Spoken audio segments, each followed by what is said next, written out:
Well, the economy is front and centre of debate today, and joining me now from Melbourne, my next guest is Victorian Liberal Senator James Paterson. Thanks very much for your time today. Let's focus on the coalition at the moment as stewards of the economy. 2.3% growth, and if you strip out population increase, 2 quarters in a row in which we went backwards, that is capital growth compared to GDP. Is that a worry? Tom, we'd always like economic growth to be stronger than it is. We always want the economy to be growing as fast as possible. But this is still a strong quarter of growth, particularly when you take into account the fact that the last quarter was affected by the drought and farm output was down as a result. That affected in particular our exports from the agriculture industry. And I think it's also important to note, Tom, that within these figures today are the largest increase in wages in recent years in Australian economic history. So that's a really positive piece of news coming out of it. Of course, Tom, we always hope that the figures are even stronger than they are, but this is no slouching result at all. We've got a little uptick in wages. We've got the wage bill overall going up because, yes, jobs growth has been pretty good. But on wage growth, we haven't seen a 3 in front of this for 6 years. That's got to be a worry. Well, again, Tom, of course we want to have the highest wages growth that is affordable, that is efficient, that is productive, and we want Australian workers to be taking home even more pay.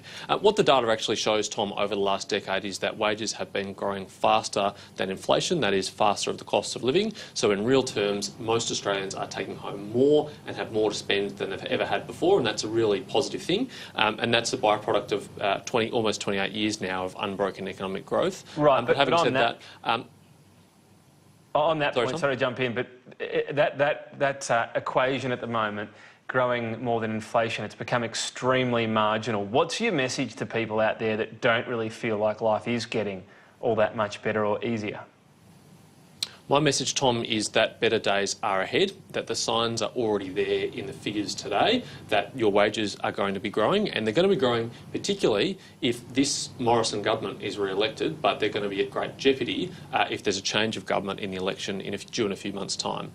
Bill Shorten is proposing $200 billion of new taxes. That is going to smash the private sector and it's going to smash wages growth. So if you're concerned about your wages not rising fast enough in recent years, just wait till you see what will happen to them if Bill Shorten's Prime Minister.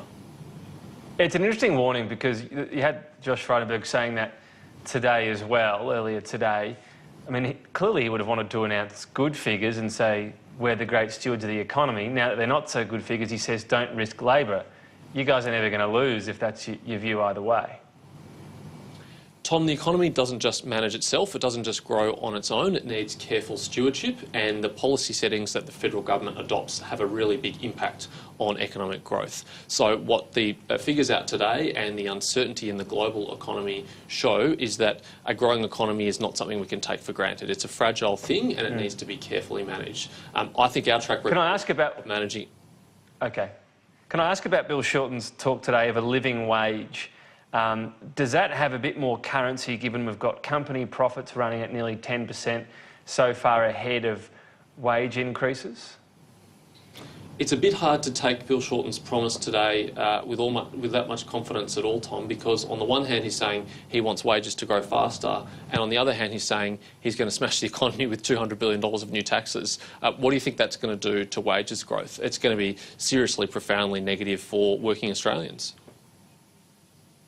Well, I'm not sure he's saying smash the economy. He is, of course, pledging to raise more money through taxes. That's true. You've got the same plan now on company tax in terms of what businesses are actually doing. But this idea, as I say, that the rate of company profits at the moment, does that make talk of a so-called living wage a bit more relevant?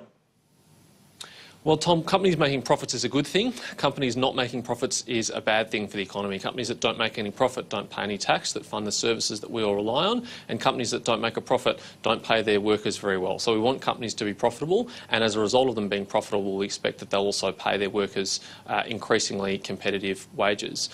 But Tom, absolutely, putting $200 billion of new taxes on the economy will act as a dead weight on the economy. It will suppress economic growth, and that will inevitably have negative consequences for people's wages. There is no way of balance, I guess, between how people are doing, how businesses are doing, and I guess within that bargaining power, you think the government's got that right as it stands? Well, fundamentally, Tom, I don't believe that it's the role of the government to sit on top of the economy and preside over it and say, you can have this much as a business and you can have this much as a worker. You've got to set the rules, though, and bargain. On high dictate to you how much you can have.